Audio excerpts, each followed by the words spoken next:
Hello बच्चों, आप सबका इतिहास की कक्षा में स्वागत है। आप लोग लगातार मुझे लाइक कर रहे हैं और सब्सक्राइब भी कर रहे हैं और मैसेज भी कर रहे हैं, उसके लिए आपका बहुत बहुत धन्यवाद। इसी तरह से मुझे लाइक करते रहिए और मैं आपके लिए बेहतर से बेहतर काम करता रहूँगा। चलिए, आज मैं आपके लिए अध्याय 9 लेकर आया हूँ और ये है राजा और विभिन्न वृत्तांत। और राजा की बात होती है तो राजा, कौन से राजाओं की बात करने वाले हैं हम?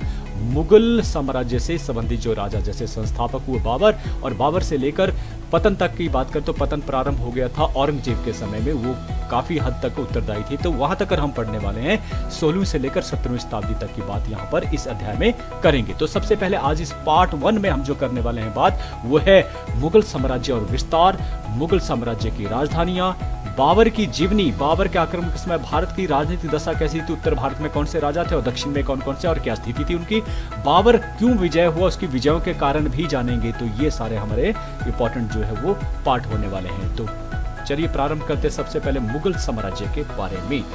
मुगल साम्राज्य एक इस्लामी तुर्की मंगोल साम्राज्य था। याद रखना, तुर्की मंगोल साम्राज्य। कंपैरेटिव एग्जाम में जरूरी है जानना तुर्की मंगोल कैसा संबंध हुआ। बाबर की बात कर रहे हैं हम। बाबर जो संस्थापक थे, 1526 ईस्वी उन्होंने पानीपत का पहली लड़ाई भारतवर्ष में लड़ी और वो जीती। इस प्रकार वो संस्थापक हुए मुगल साम्राज्य की। ये जो मुगल था, ये शब्द कहां से आया? ये मंगोल से बना और ये यूनानियों ने इसे मुगल कहा, ठीक है। लेकिन यहां पर बाबर की बात करें तो बाबर, देखिए, बाबर की जो माता थी वो मंगोल से संबंधित थे, वो मंगोल जाति से संबंधित थे, और जो पिता थे वो तुर्की से संबंधित थे, तुर्की जाति से संबंधित थे, है ना। और तुर्कों में जो महान शासक हुए जिनका नाम था तैमूरलंग, और मंगोल में जो महान शासक हुए उनका नाम था चंगेज खां। तो इस प्रकार से हम कह सकते हैं कि चंगेज खां और तैमूर लंग का जो है जो खून था वो बाबर की रगों में दौड़ रहा था। क्लियर हो गया, दो महान शासकों का। तो माता की तरफ से ही मंगोल से जो है वो मुगल बने। क्लियर हो गया। तो इस प्रकार से हम बात यहां पर मुगल साम्राज्य 1526 में प्रारंभ हुआ और 19वीं शताब्दी के मध्य में, मतलब 1857 ईस्वी में जब विद्रोह हुआ तो उस समय तक ये स्थापित था। तो उसकी बात यहां पर करेंगे। फिर मुगल साम्राज्य का विस्तार जो है, विस्तार सबसे ज्यादा जो हो चुका था वो था औरंगजेब, है ना। औरंगजेब के समय जो है सबसे ज्यादा जो दक्षिण भारत में भी फैल चुका था। इससे पहले देखिए बाबर आए, बाबर का यहां तक जो पीले वाली रेखा है ना, वो बाबर का ही समय में इतने भूभाग के ऊपर उन्होंने अपना आधिपत्य स्थापित किया। उसके बाद उनके बेटे आए हुमायूं, उन्होंने कुछ ज्यादा नहीं किया, लेकिन उसके पश्चात उनके जो बेटे हुए अकबर, उन्होंने साम्राज्य दक्षिण की तरफ भी फैलाया और उत्तर पश्चिम की तरफ भी फैलाया। क्लियर है। फिर आए औरंगजेब, फिर उसके बाद आया हमारे पास उनके बेटे जो है जहांगीर, फिर शाहजहां, और फिर उसके बाद औरंगजेब। तो औरंगजेब के शासनकाल में जो है दक्षिण भारत की तरफ 25 साल तक वो दक्षिण भारत को लड़ता रहा और यहाँ कावेरी नदी तक जो है उसने अपना साम्राज्य फैलाया। तो ये अधिकतम साम्राज्य था मुगल साम्राज्य। तो अगर पूछा जाए कि कितना साम्राज्य विस्तार था, तो पूर्व में बंगाल से लेकर, याद रखना, पूर्व में बंगाल से लेकर, है ना, याद रखना, और उत्तर पश्चिम में, ये उत्तर पड़ा, ये उत्तर पश्चिम पड़ता, उत्तर पश्चिम में हिंदू कुश पर्वत तक, और उत्तर में हिमालय से लेकर, हिमालय श्रृंखला ने उत्तर में हिमालय से लेकर दक्षिण में कावेरी नदी तक जो है वो फैला हुआ था। आगे बात कर लेते हैं राजधानियों के बारे में। मैं सबसे पहले ही बता देना चाहता कि ये बड़ा जरूरी है आप लोगों को, साथ पर जो प्लस 2 के बाद आप कंपिटिटिव एग्जाम देंगे तो ये ऐसी चीजें पूछी जाती है। पहले सबसे पहले राजधानी जो है बाबर की कौन सी थी? आगरा थी भाई, 1526 से लेकर। और उसके पश्चात हुमायूं आए, हुमायूं के बाद जो है शेरशाह सूरी आए, फिर से हुमायूं आए, और फिर से शेरशाह सूरी मुगल नहीं थे, याद रखना है, आगे पढ़ेंगे हम डिटेल में। उसके बाद हुमायूं के बेटे अकबर आए, तो 1571 ईस्वी तक अकबर का शासन उस समय था, 71 में, वहां तक जो है आगरा ही राजधानी बनी 44 वर्ष तक। फिर फतेहपुर सिकरी, अकबर ने नई राजधानी बनाई फतेहपुर सिकरी 1571 से लेकर 1585 ईस्वी तक। क्यों? क्योंकि उसका साम्राज्य लगातार बढ़ रहा था, इसलिए जिस तरफ को बढ़ा उस तरफ को राजधानी भी जाती रही, तो 14 वर्ष तक रही। फिर उत्तर पश्चिम की तरफ उसने आक्रमण किया और वहां पर भी विस्तार हुआ, तो वहां पर लाहौर में लेके चला गया, तो 1585 से लेकर 1598 ईस्वी तक 13 वर्ष तक जो है लाहौर राजधानी बना रहा। फिर उसके बाद आगरा वापस आ गए, फिर अधिकतम जो है वो साम्राज्य विस्तार हो चुका था और उन्होंने राजधानी बदला, फिर से पुनः आगरा में ही आ गए 1598 से लेकर 1648 ईस्वी तक जो है ये 50 वर्षों तक जो है आगरा राजधानी बनी रही। मतलब अकबर के बाद जहांगीर, जहांगीर के बाद शाहजहां, लेकिन शाहजहां ने अपनी राजधानी अब बदल दी 1648 ईस्वी में। शाहजहां उस समय शासन कर रहे थे, उन्होंने अपने नाम पर एक दिल्ली में जो है वो नगर बसाया जिसका नाम था, राजधानी बसाई शाहजहानाबाद। जिसे पुरानी दिल्ली भी कहा जाता है। तो ये जो है कब तक बनी रही भाई, 1857 ईस्वी तक जो राजधानी बनी रही। तो ये जो भव्य दृश्य है ये लाहौर का है जहाँ राजधानी स्थापित की थी, ये फतेहपुर सिकरी का है, ये जोधा महल है शायद। तो बहुत ही खूबसूरत, मतलब मुगल काल में अगर कोई चीज़ बनी है तो उस समय की जो वास्तुकला थी, जो सुंदर इमारतें बनी है ना, वो भारत का सबसे भव्य और सबसे सुंदर खूबसूरत जो इमारतें। और ये हम भी आर्किटेक्चर जो हम करते हैं उसमें भी इसकी छाप जो देखने में मिलती है। चलिए बड़ा बात करते हैं, अब बाबर से प्रारंभ करते हैं। बाबर जो है इसका जो पूरा नाम था जहीरुद्दीन बाबर, और शासनावधि रही 1526 से लेकर केवल मात्र 4 वर्ष 1530 ईस्वी तक। जन्म हुआ ये डेट और निधन हुई ये डेट आपको याद रहना चाहिए। समाधि जो है वो आगरा और काबुल, ये जानना जरूरी है। देखिए 2 बार क्यों बदली गई, आगरा में दफना दिया गया हुमायूं के द्वारा इन्हें, उनके बेटे के द्वारा, लेकिन भाई उनकी जो इच्छा थी बाबर की वो थी कि काबुल में जो उनके लिए प्रिय जगह थी, तो काबुल में जो है ये इनकी इच्छा थी कि उनको वहाँ पर दफनाया जाए। तो भाई हुमायूं के पश्चात जो है 40 में जो है 1540 इसमें हुमायूं हार गए शेरशाह सूरी से, और इस प्रकार उन्हें भागना पड़ा। तो मुगल का यहाँ पर फिर से खात्मा होता है 40 से लेकर 55 तक, ठीक है। तो अब 40 के बाद शेरशाह सूरी जो है वो उसको बनाने में, क्योंकि वो बाबर के ही अंडर कार्य करता था, शेरशाह सूरी को बनाने के जिस जगह के ऊपर आया था वो बाबर का हाथ था, इसलिए वो उसकी कदर करता था। इसलिए जो है उसकी इच्छा को पूरा किया किसने, शेरशाह सूरी ने 1539 9 वर्षों के पश्चात उसे और काबुल में जाकर उसे दफनाया। ये याद रखने वाली बात है।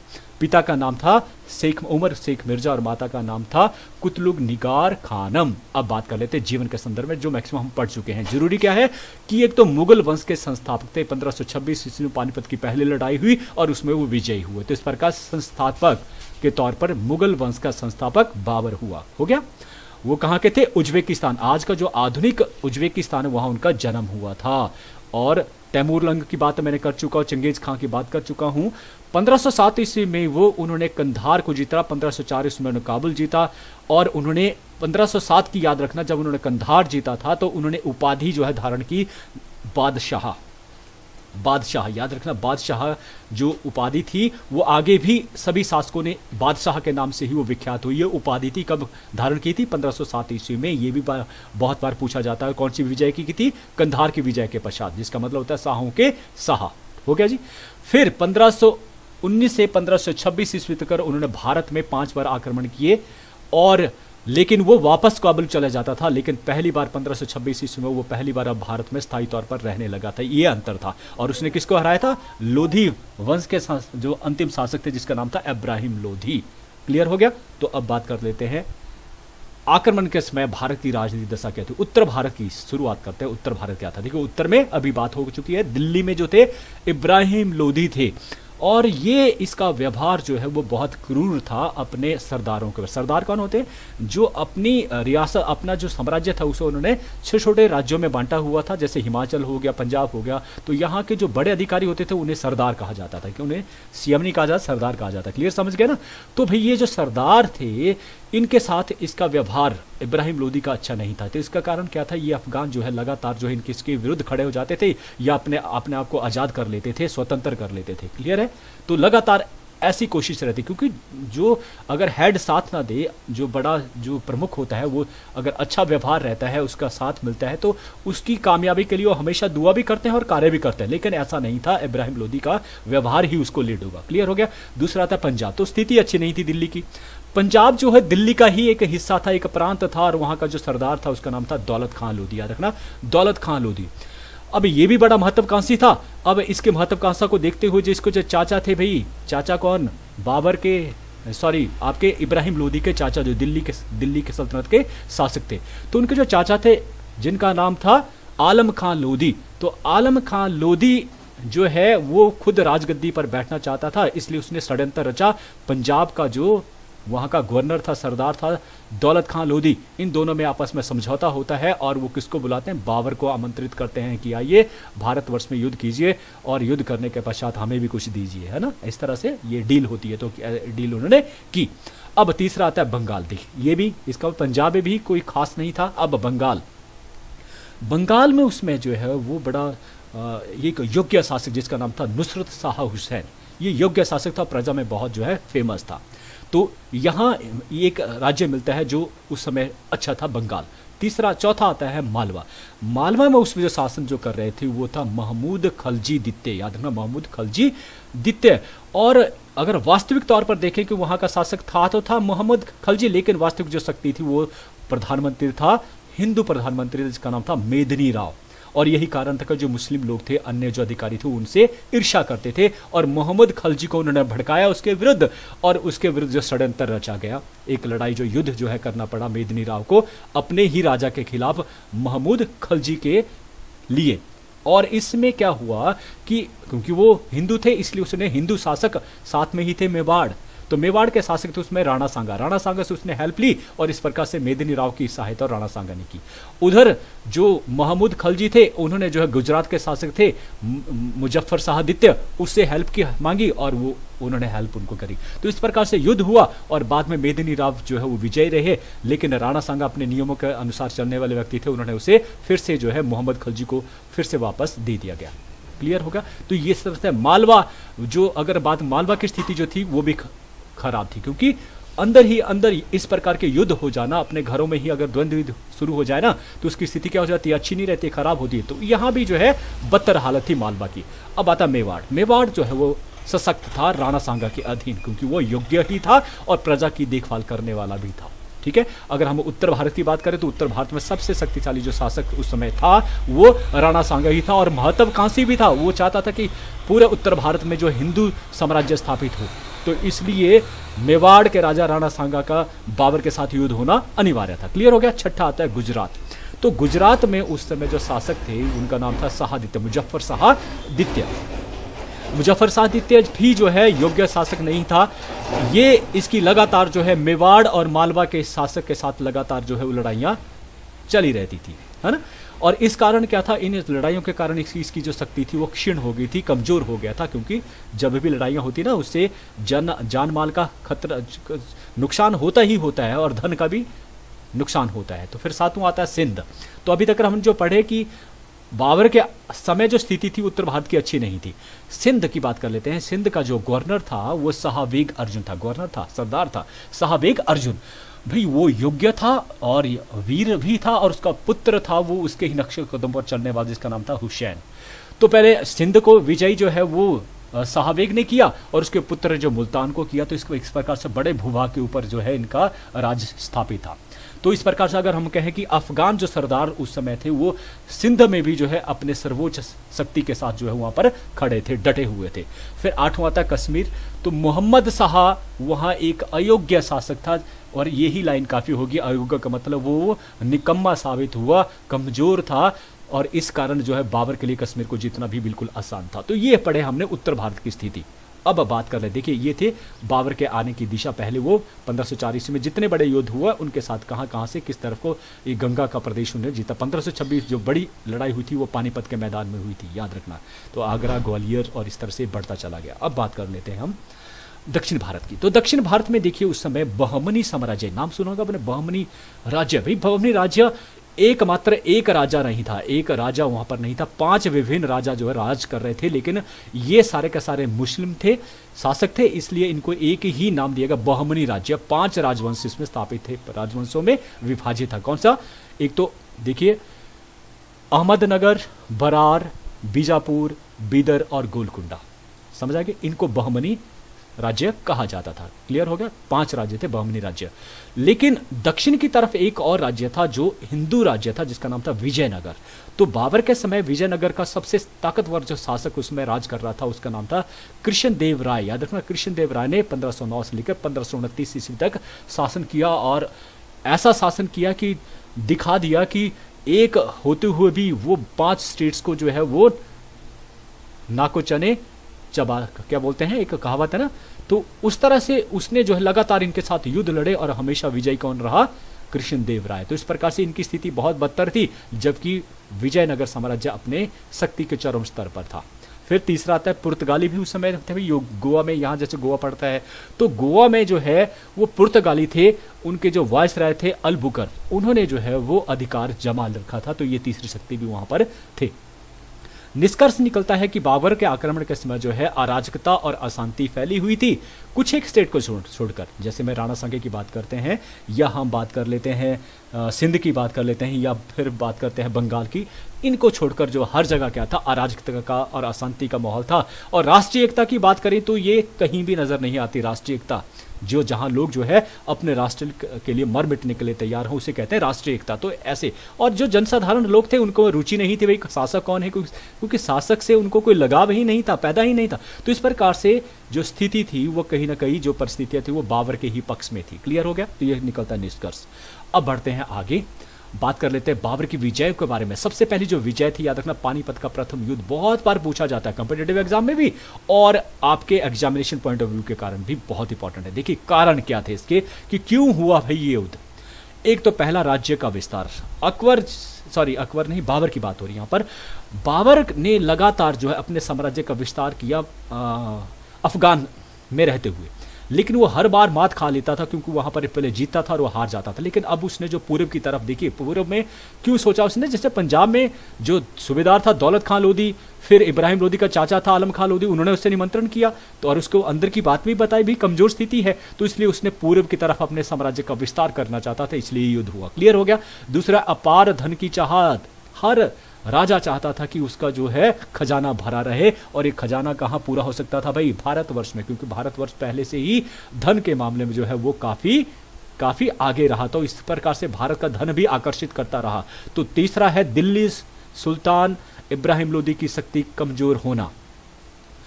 इब्राहिम लोदी की शक्ति कमजोर होना, और इसका खुलासा जो है वो चाचा ने कर दिया था। और वैसे वो कमजोर था क्योंकि वो अपने दुर्व्यवहार के कारण जो है सरदारों में लोकप्रिय नहीं था, और इस प्रकार सरदार उसके साथ नहीं थे, तो कमजोर था। चौथा आता है इब्राहिम लोदी के चाचा आलम खान लोदी का सुल्तान बनने का सपना, ये बात कर चुके हैं। और पंजाब के सूबेदार दौलत खां की बात भी हम कर चुके हैं। निमंत्रण दिया 1524 ईस्वी में, निमंत्रण तो दिया, देखिए 1524 निमंत्रण। उसके बाद इनके साथ क्या हुआ वो भी पढ़ लेते हैं भाई। तो बाबर आते हैं और 1524 में पंजाब के उत्तर पश्चिम भाग पर उसने 3 बार आक्रमण किया और उन जगह को जो है अपने साम्राज्य में शामिल कर लिया। शामिल नहीं किया, लेकिन उन्होंने वहां पर जो है किसी और को ही वो बागडोर संभाली। जबकि क्या जो दौलत खां लोधी था पंजाब का, वो सोचता था कि मुझे मिल जाएगा, ऐसा कुछ भी नहीं हुआ। उसको केवल जालंधर और दोआब का क्षेत्र ही मिला और उसको कुछ भी नहीं दिया गया। जालंधर और दोआब जो पहले वाला क्षेत्र था वो भी छीन लिए गए उसके। क्लियर हो गया? पूरा जो पंचाल क्षेत्र जो उसके अधीन था वो भी उससे छीन लिया गया। तो जिसने जिसको बुलाया था वो उसके ही पल्ले पड़ गया, उसके ही भारी पड़ गया उसके लिए। लेकिन बाबर को लौटने, जैसे ही वो लौट गया, अब जो दौलत खां लोधी था उसने क्या कर लिया, फिर से जो है जो पहले वाला क्षेत्र था उसके पंचाल के ऊपर पूर्व फिर से अधिकार कर लिया। क्लियर हो गया?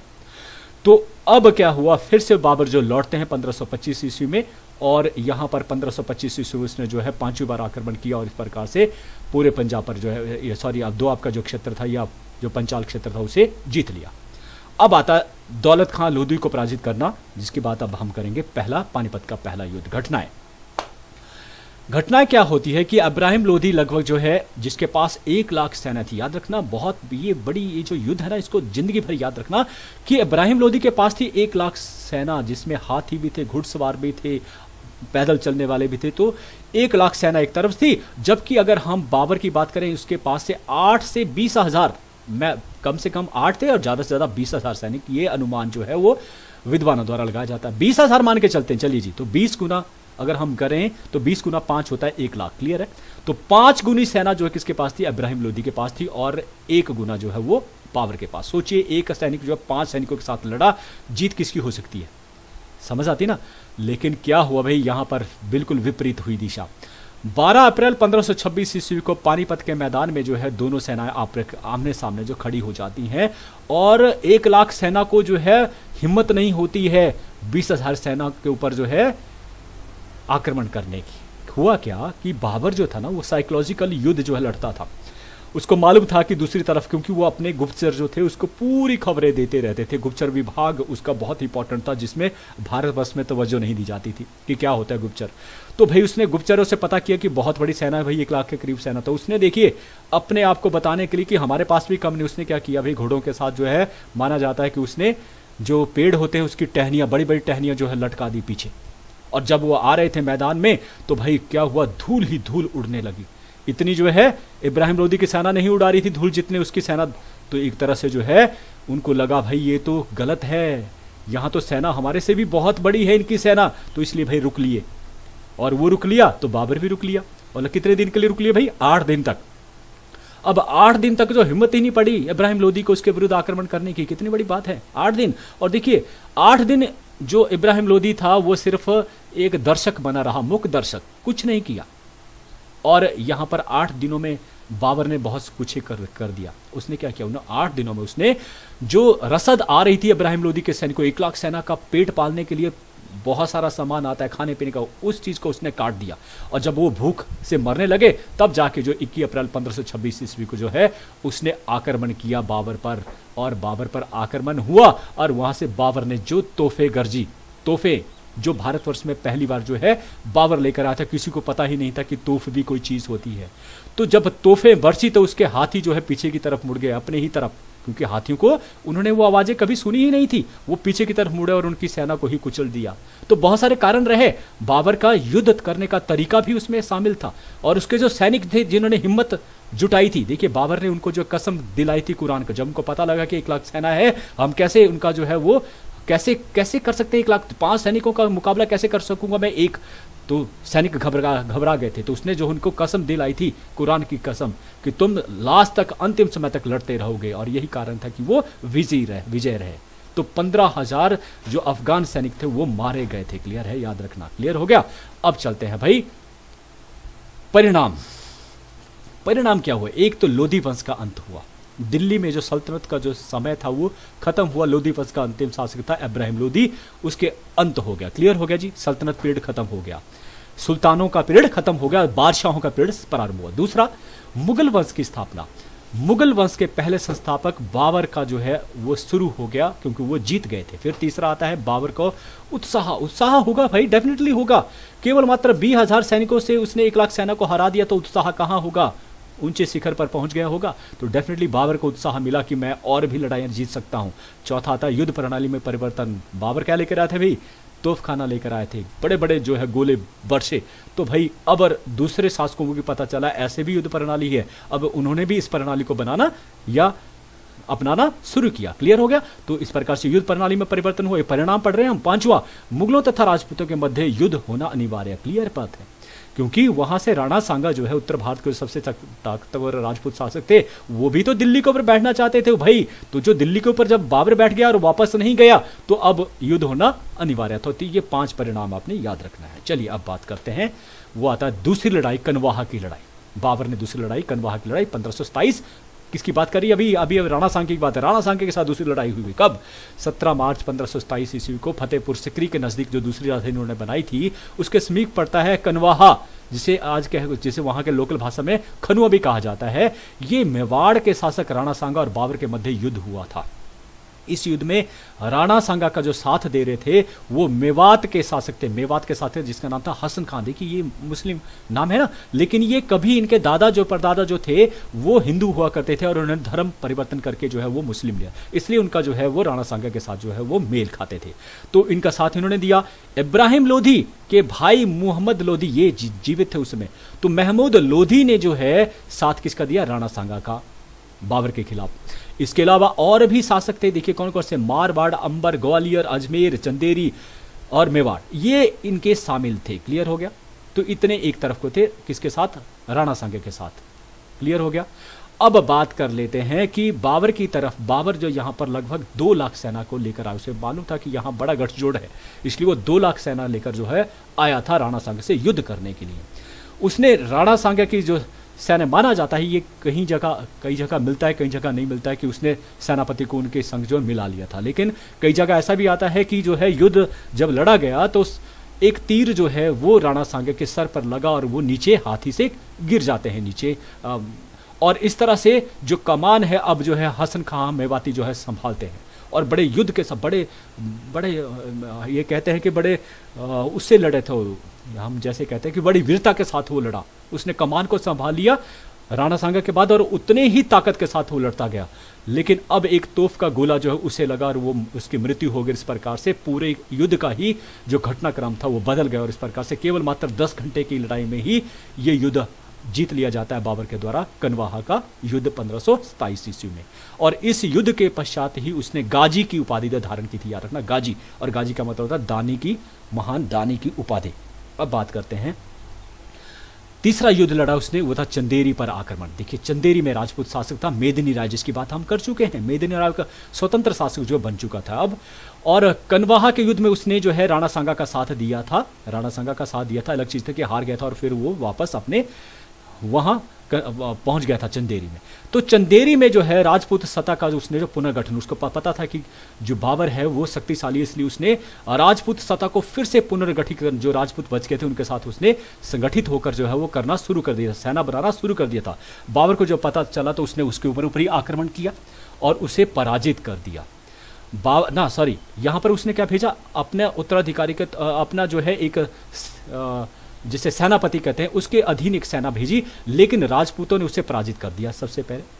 और इसलिए बाबर को स्वयं जो है चंदेरी जाना पड़ा। ठीक है, बाबर को जाना पड़ा स्वयं। ये बड़ी बात थी कि जो अभियान था वो असफल रहा था बाबर का।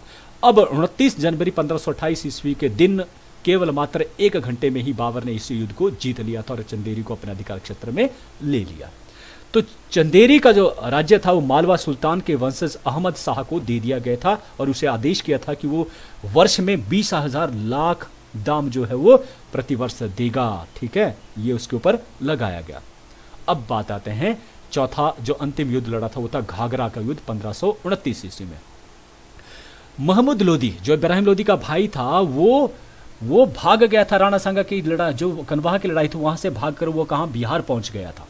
और यहां उसने 1 लाख सेना, जो नेतृत्व 1 लाख सेना इकट्ठी भी कर ली थी।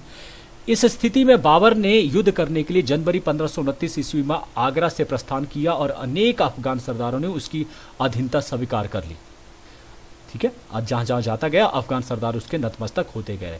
लेकिन मुख्य अफगान सेना जो थी, जो गठजोड़ उसने किया था मोहम्मद लोदी ने, वो और महमूद लोदी जो है कहां चले गए, भागकर बंगाल चले गए। और बंगाल में कौन था, शाह नुसरत शाह के, जहां वहां पर उसने शरण ली।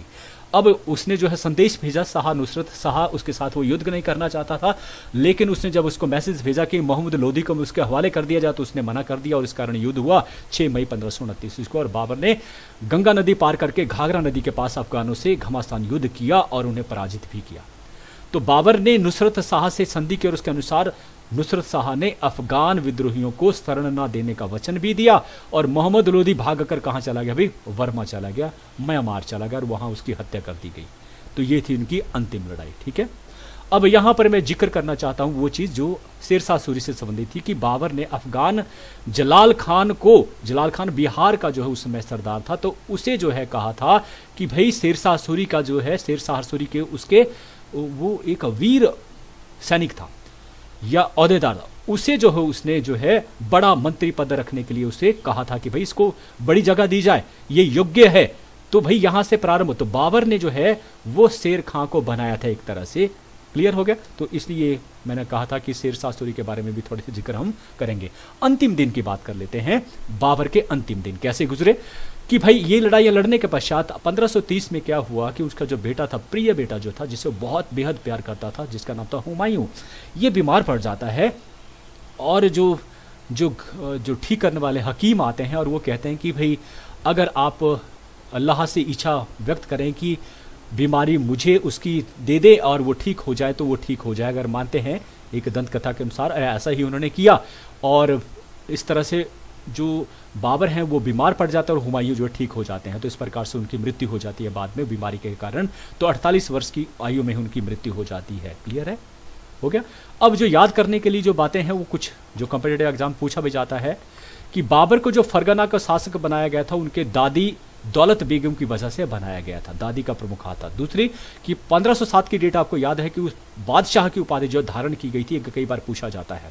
और बाबर के जीतने का जो कारण था सबसे पहले वो तोपखाना था, पहली बार जो भारतवर्ष में यूज किया था। और एक और युद्ध प्रणाली थी जिसका नाम था तुलगुम युद्ध प्रणाली। ये भी पूछा जाता है, प्रथम युद्ध प्रणाली जो है लेकर आया था जिसका नाम था तुलगुम युद्ध प्रणाली। क्लियर हो गया। तो ये चीज़ें थी इंपॉर्टेंट जो है बाबर से रिलेटेड। अब आता है बाबर की विजयों के कारण कि बाबर जीता क्यों। भाई समझ लिया आपने, समझा दिया मैंने हर एक चीज़ को, लेकर फिर भी ये समझने की चीज़ें हैं, आप आराम से कर सकते हैं। एक तो शक्तिहीन भारतीय राज्य थे, शक्तिहीन भारतीय राज्य जो हमने पढ़ लिए, दक्षिण और उत्तर की बात कर ली कि शक्तिहीन थे सारे के सारे, मैक्सिमम कुछ एक राजाओं को छोड़कर। दूसरा, इब्राहिम लोदी का व्यवहार सरदारों के प्रति अच्छा नहीं था, प्रजा के प्रति अच्छा नहीं था, इसलिए लोगों ने साथ ही नहीं दिया उसका, इसलिए वो हार गया। अगर वो सुदृढ़ होता तो पहली ही जीत उसकी होती तो शायद बाबर का आज नाम और निशान नहीं होता, नाम नहीं इन्होंने होता इतिहास में। तीसरा था इब्राहिम लोदी की निर्बल सेना, कमजोर सेना, 1 लाख सेना होने के बावजूद वो जीत नहीं पाए। तो सोचिए निर्बल सेना थी भाई, तो इसलिए मतलब बाबर की तरह जो सेना थी, शक्तिशाली सेना, या हम कहेंगे जो सशक्त थी, या हम ये कहेंगे जब भी बात होती है कि बच्चों को कहा जाता है कि भाई थोड़ा सा नियम में रहिए, नियम होना जिंदगी के बहुत असूल जरूरी है। तो एक तरीके से लड़ना और एक भीड़ के तौर पर लड़ना जो है, तो भीड़ जो है इब्राहिम लोदी की सेना थी और एक तरीके से लड़ने वाले जो है वो बाबर की सेना, इसलिए वो जीते। फिर चौथा आता है इब्राहिम लोदी का बाबर को पानीपत के प्रथम युद्ध में 8 दिन का समय दिया जाना। अगर उसी ही दिन उसने युद्ध कर दिया होता तो शायद वो विजयी रहता। जब भूखी सेना हो गई तब उसने युद्ध लड़ा और कोई व्यर्थ में लड़ा और इस प्रकार से हार गया। पांचवा आता है बाबर एक अयोग्य सेनापति। भाई गलत हो गया, यहाँ योग्य सेनापति। बाबर एक योग्य सेनापति था, उसको पता था कि युद्ध कैसे लड़ा जाए। उसने हर प्रकार के नियमों को जो है, नियमों का पालन करते हुए युद्ध को लड़ा था। मैंने बताया साइकोलॉजिकल युद्ध। अरे वो तो अपने गुप्तचरों को इस तरह से भेजता था कि जो है सेना में दूसरी सेना के सेना में वो शामिल हो जाते थे और फिर एक तरह का जो है वो फैला देते थे लोगों में रूमर कि भाई वो तो इतने खतरनाक हैं कि वो जिस्म के हर एक भागों को काट देते हैं, अलग अलग पीस कर देते हैं, ना वो बख्शते हैं छोटों को ना बड़ों को। तो इससे क्या हो जाता, सैनिकों में जो है एक भय पैदा हो जाता था और वो भय के कारण ही ज़्यादा आदमी कहते हैं वो उसको मारना व्यर्थ है जो पहले ही डर गया हो। तो ऐसा ही हुआ है ना, सेना पहले ही डरा दी गई एक साइकोलॉजिकल वार के दौर पर। किसने? बाबर ने। तो ये भी कारण रहा। छठा था अंतिम तोप खाना, जो सबसे इंपॉर्टेंट था कि तोपों को किसी को पता नहीं था और ये तोहफें जब गरजी तो भाई हार हुई इब्राहिम लोदी के। क्लियर होगा? अब आज के लिए इतना ही। आप समझ गए होंगे जो मैं समझाना चाहता हूं, आज के लिए काफी है। चलिए अंतिम जो लाइन है वो पढ़ लेते हैं कि जिंदगी में बड़ी शिद्दत से निभाओ अपना किरदार, जिंदगी में बड़ी शिद्दत से निभाओ अपना किरदार, कि पर्दा गिरने के बाद भी तालियां बजती रहे, कि पर्दा गिरने के बाद भी तालियां बजती रहे। आपकी जिंदगी कुछ इसी तरह की हो, इस शुभकामना के साथ मैं आपसे विदा चाहता हूं। आपने मुझे सुना उसके लिए आपका बहुत बहुत धन्यवाद। Thank you.